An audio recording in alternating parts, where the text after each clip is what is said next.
Fiancée choked the black maid to silence her, but the maid's toddler made one choice that opened the billionaire's eyes. There are only two people in that house who know every single secret hiding behind that woman's smile. A housekeeper, and a 3-year-old girl who hasn't learned how to lie yet. For months they watched. For months they said nothing because no one believed them and no one asked. But on one ordinary afternoon, the fiancée made a choice she couldn't take back. She put her hands around the housekeeper's throat to keep her quiet forever. What she didn't count on was a toddler small enough to slip past her, and fast enough to reach a phone before it was too late. Hey, welcome back, friend. If this is your first time here, this channel is all about real, raw, emotional stories, the kind that stick with you long after the video ends. Quick question before we start. Where are you watching from today? Drop your flag in the comments. We love seeing you all from around the world. This story coming up is one of the most intense ones we've ever told, so stay with us to the very end, because you will not see this ending coming. Some people build their whole lives around watching. That's exactly what saved a family. Thomas Reyes was 43 years old, and by almost every measure that mattered to the outside world, he had made it. He'd built a logistics company from a single delivery van into a fleet that stretched across 4 states, and the brick colonial house he lived in sat at the end of a quiet street in a suburb outside Charlotte, North Carolina, the kind of neighborhood where the lawns were always trimmed and neighbors waved from their porches on Sunday mornings. Thomas worked long hours, the kind that started before sunrise and often didn't end until after dark, because that was the only language he really knew how to speak. Effort, discipline, more effort. He hadn't always been alone in that big house. His mother had lived with him for years after his father passed, filling the place with the smell of Sunday dinners and the sound of daytime television turned up too loud. When she passed away 3 years ago, the house had gone silent in a way Thomas hadn't expected to feel so deeply. He wasn't a man who talked about grief. He just worked harder, came home later, and let the quiet fill in around him like water finding its level. Into that quiet came Ava Bennett. Ava was 40 years old, a widow herself, raising her 3-year-old daughter Ella on her own after her husband died in a car accident when Ella was still a baby.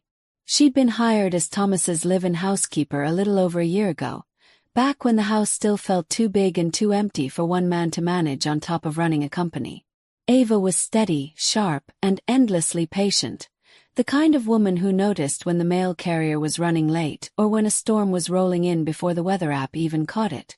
She kept the house running so smoothly that Thomas sometimes forgot how much work it actually took, which was, in its own way, the highest compliment he could have paid her.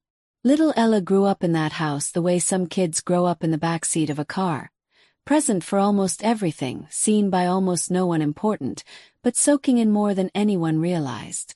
She had her mother's watchful eyes and an unusually calm, observant nature for a 3-year-old.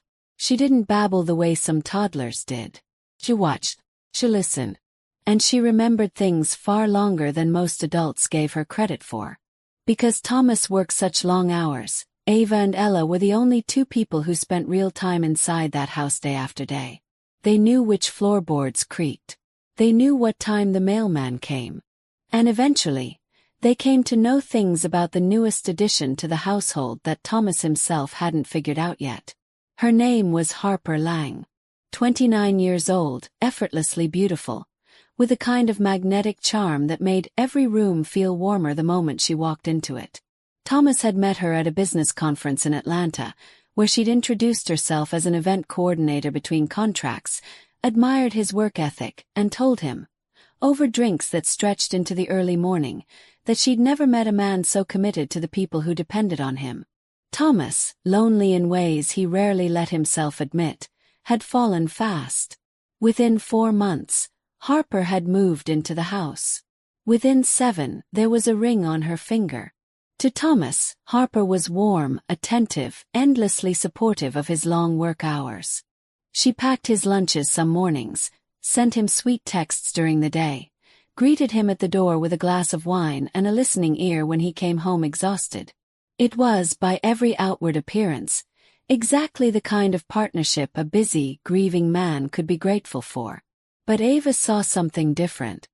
She saw Harper's mood shift the second Thomas's car pulled out of the driveway each morning, the warmth draining out of her voice like water down a sink. She saw Harper take phone calls in hushed, clipped tones in the garden, glancing over her shoulder every few seconds to check if anyone was listening. She saw unfamiliar men occasionally park down the street rather than in the driveway, men Harper always met outside rather than inviting them in. And she noticed, because a housekeeper notices everything whether she wants to or not, that Harper never once asked Ava a single personal question in over 5 months of living in the same house. Not about Ella. Not about her late husband. Not about anything at all.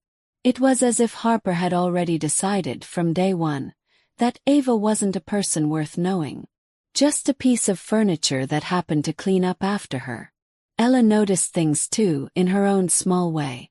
She noticed that Harper's voice changed the moment Thomas's car left the driveway, sweet and soft, turning sharp and clipped in an instant.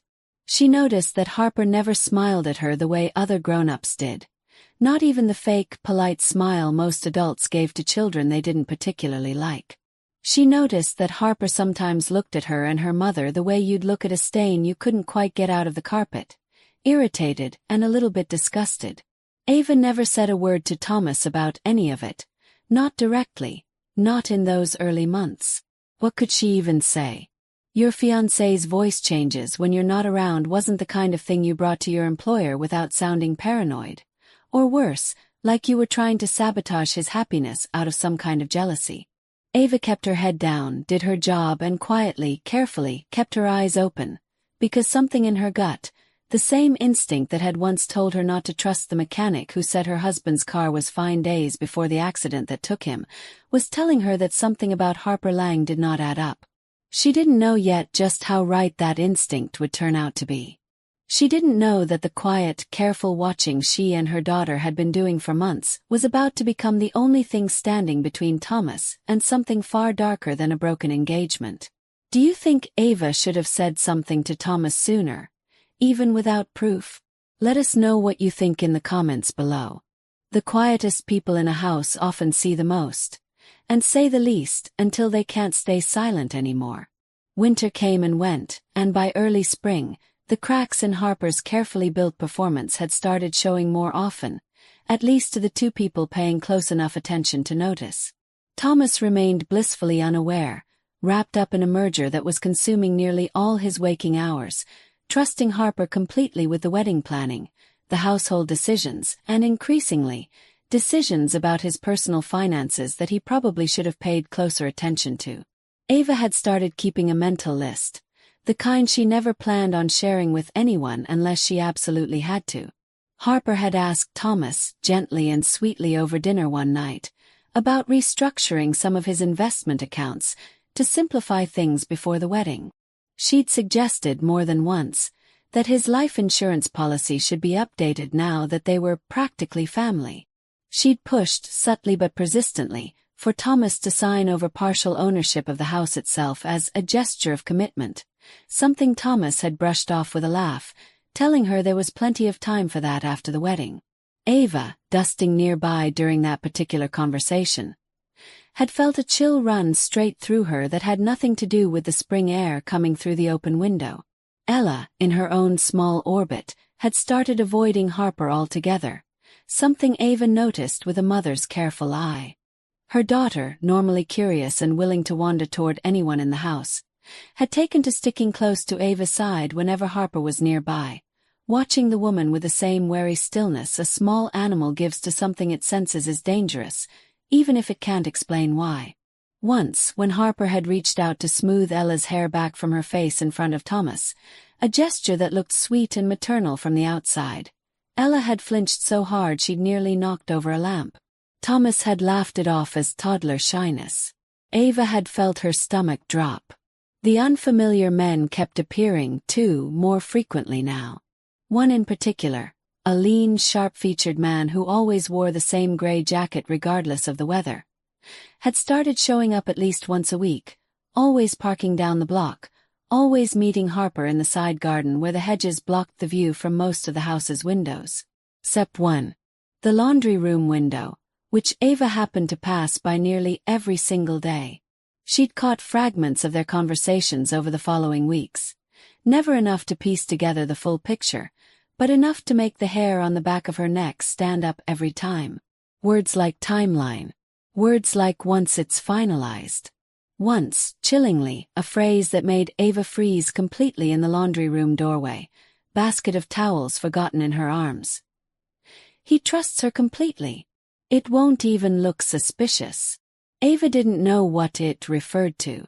She told herself for weeks that it could mean anything. A business deal, a surprise party, something completely innocent that her overactive imagination had twisted into something sinister.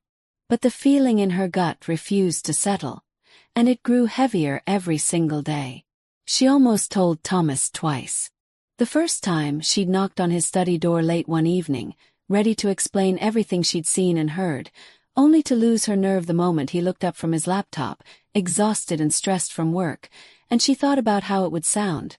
A housekeeper accusing his fiancée of something she couldn't even name, based on overheard fragments and a toddler's discomfort. She'd made up an excuse about needing his signature on a grocery budget, and left without saying what she came to say. The second time was worse. She'd actually started the conversation, telling Thomas gently that she'd noticed Harper seemed to spend a lot of time with a man in a gray jacket, that maybe it was worth asking about. Thomas's face had darkened, not with concern for himself, but with something Ava hadn't expected: defensiveness on Harper's behalf. That's her cousin's business partner, Ava. He's helping her plan a surprise for the wedding. I'd appreciate it if you didn't spread rumors about the woman I'm about to marry.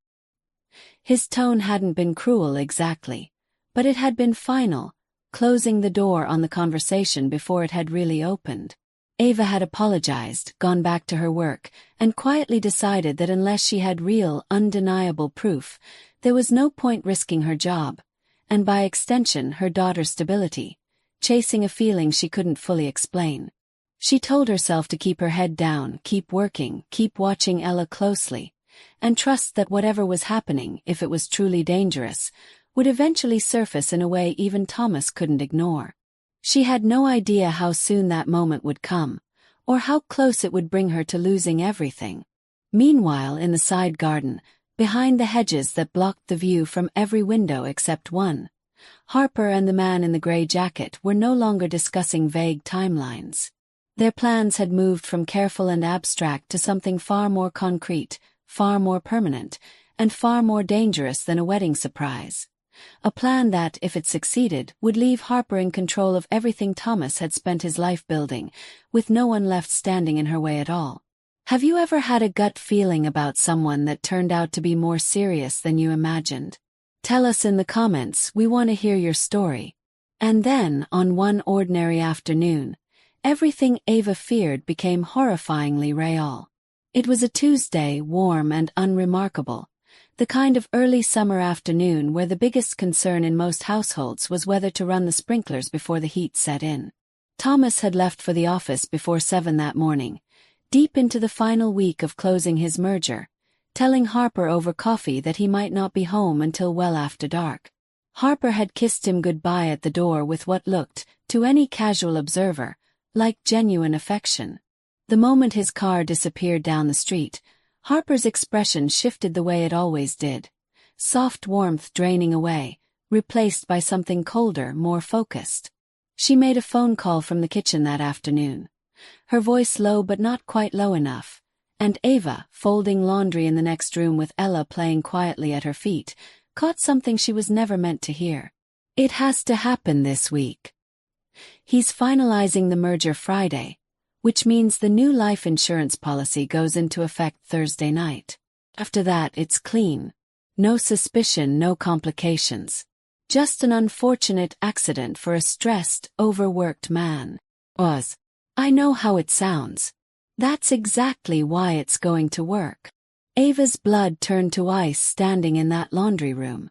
This wasn't a surprise party. This wasn't a business deal. Harper was planning something that could end with Thomas dead, and doing it with cold, careful precision, discussing his life like it was a line item to be closed out. Ava's hands were shaking so badly she nearly dropped the basket of towels she was holding. She needed to get out, needed to get to a phone, needed to warn someone, anyone, before Thursday. She scooped Ella up without a word, moving as quietly and quickly as she could toward the back hallway, her mind racing through options. Call the police, call Thomas directly, get out of the house first and figure out the rest from somewhere safe. She didn't make it to the door. Harper stepped out of the kitchen just as Ava reached the hallway.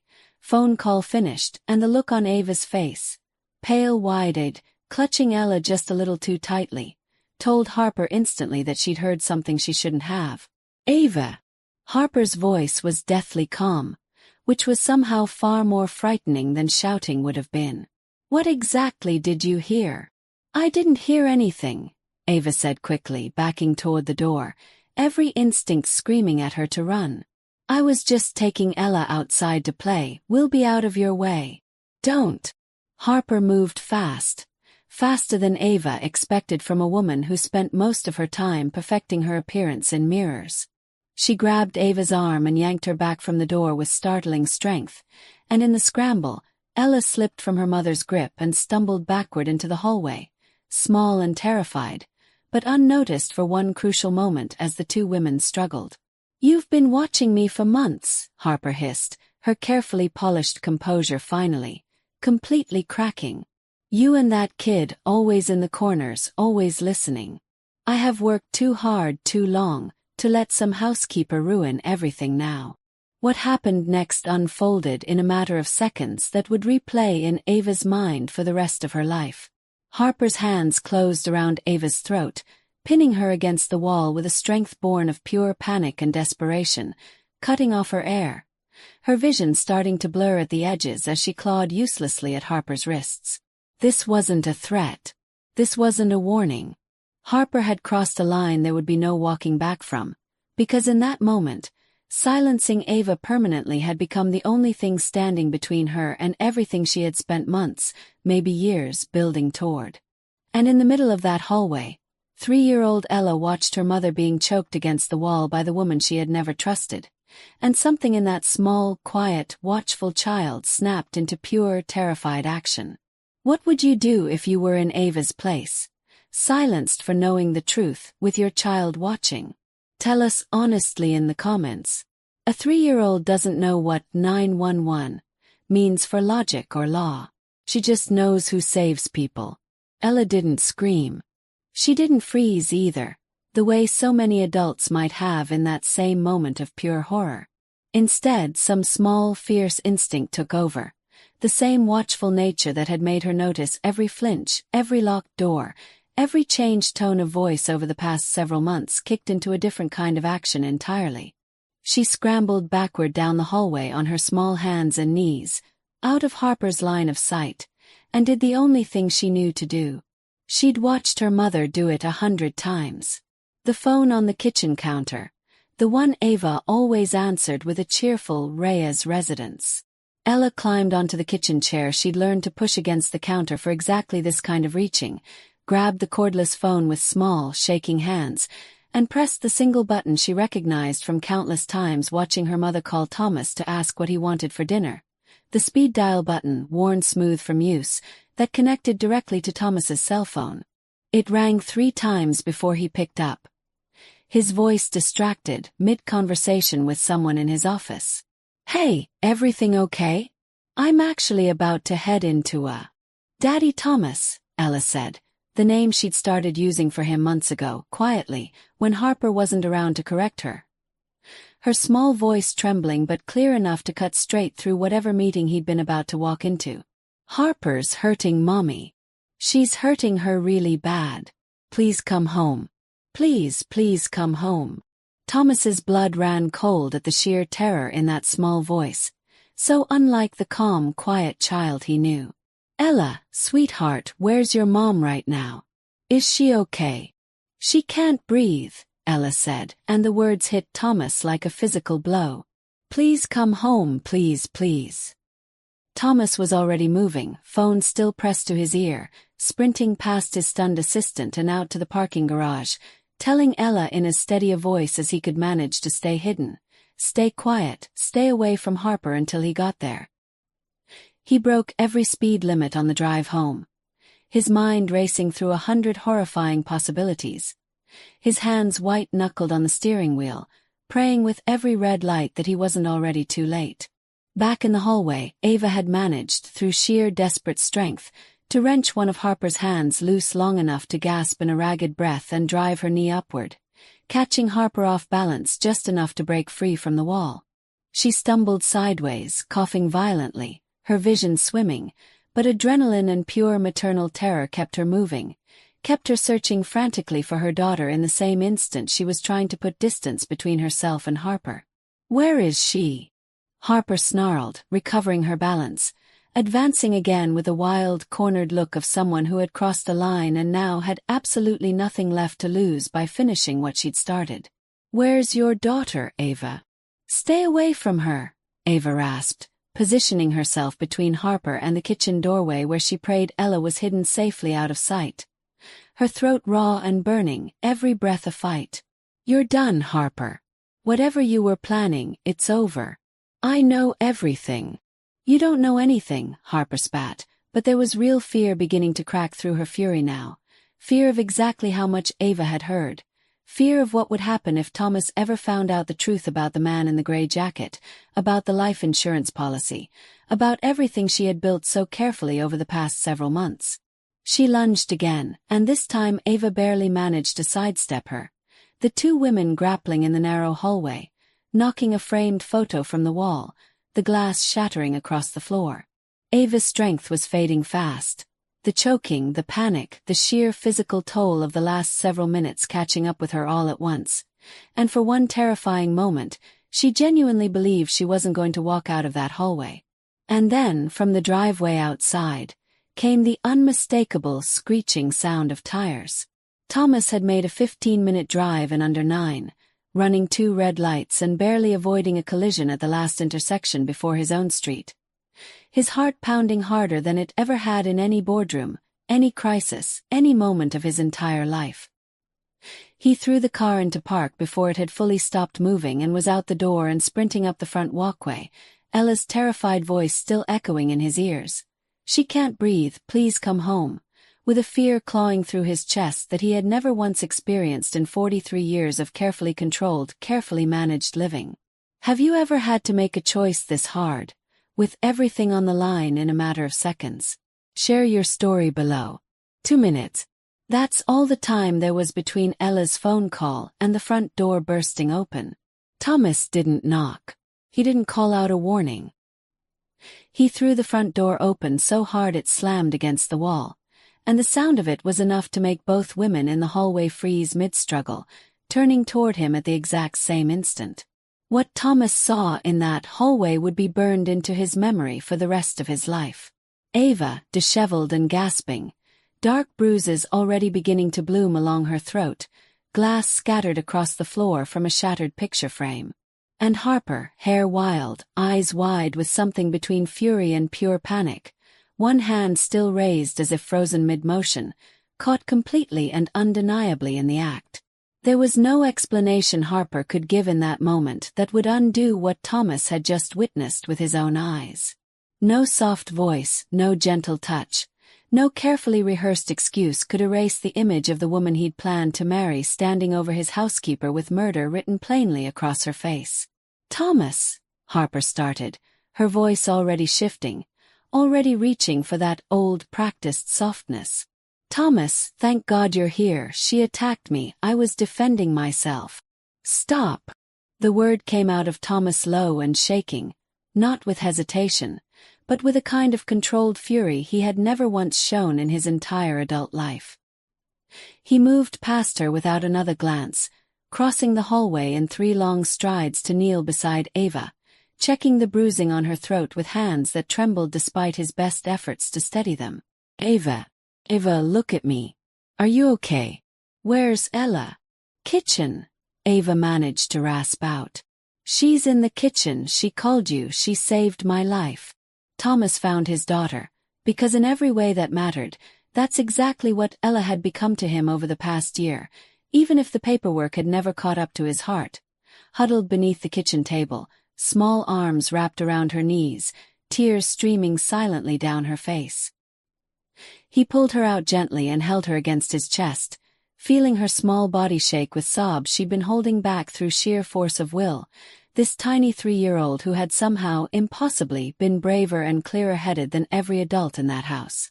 "You did so good," he whispered into her hair, his own voice breaking now that the adrenaline was finally starting to fade. "You did so good, sweetheart. You saved your mom." It took the better part of an hour for the full truth to unravel. Ava, once her breathing steadied and a paramedic had checked her over, told Thomas everything, every overheard fragment, every suspicious phone call, every uneasy feeling she'd swallowed down for months rather than risk her job over a suspicion she couldn't fully prove.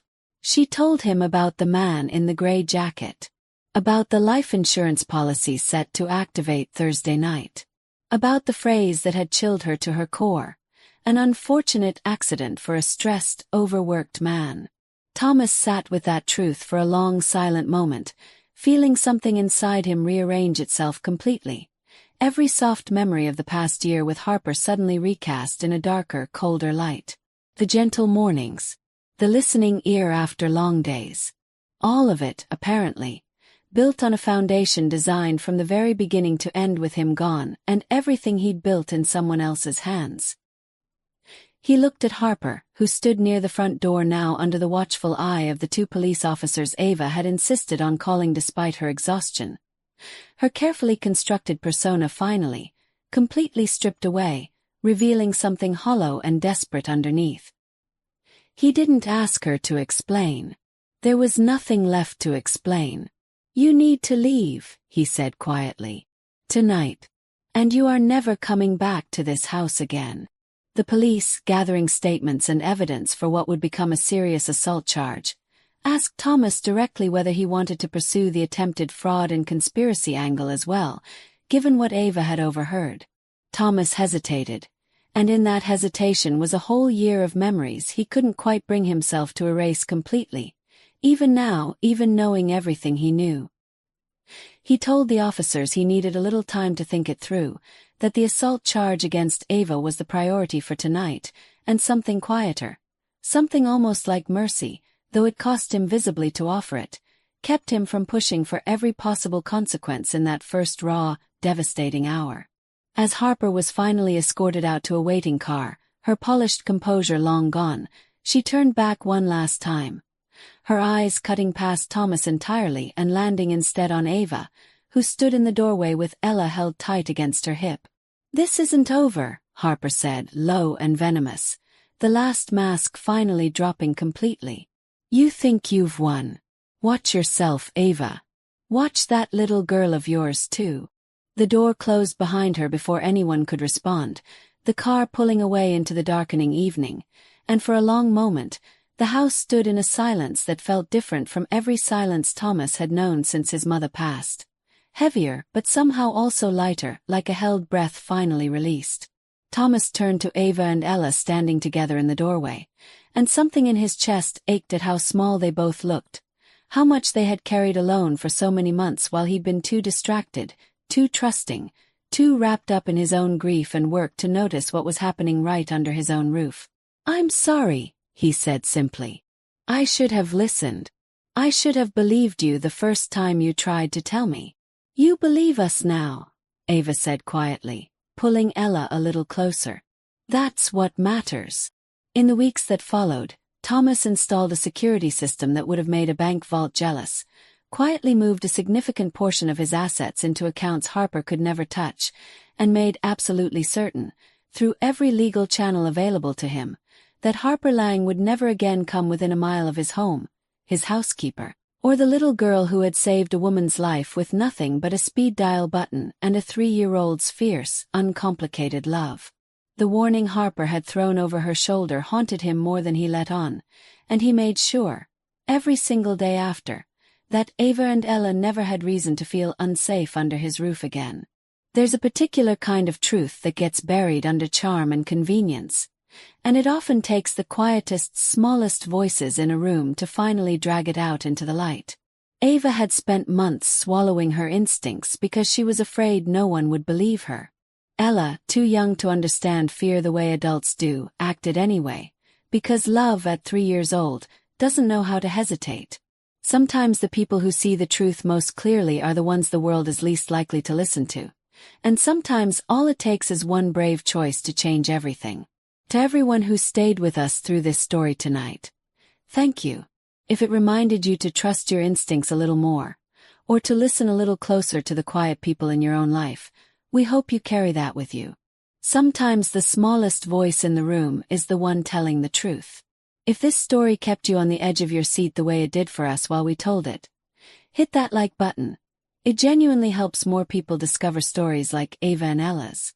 If you want more real, emotional, edge-of-your-seat stories, hit subscribe because we bring you a brand new one every single week. Tell us in the comments, what part of this story hit you the hardest, and did you see that twist coming? We read every single comment, so don't be shy. And if you know someone who needs a reminder tonight to trust their gut instinct, please send this video their way. Thank you so much for watching, friend.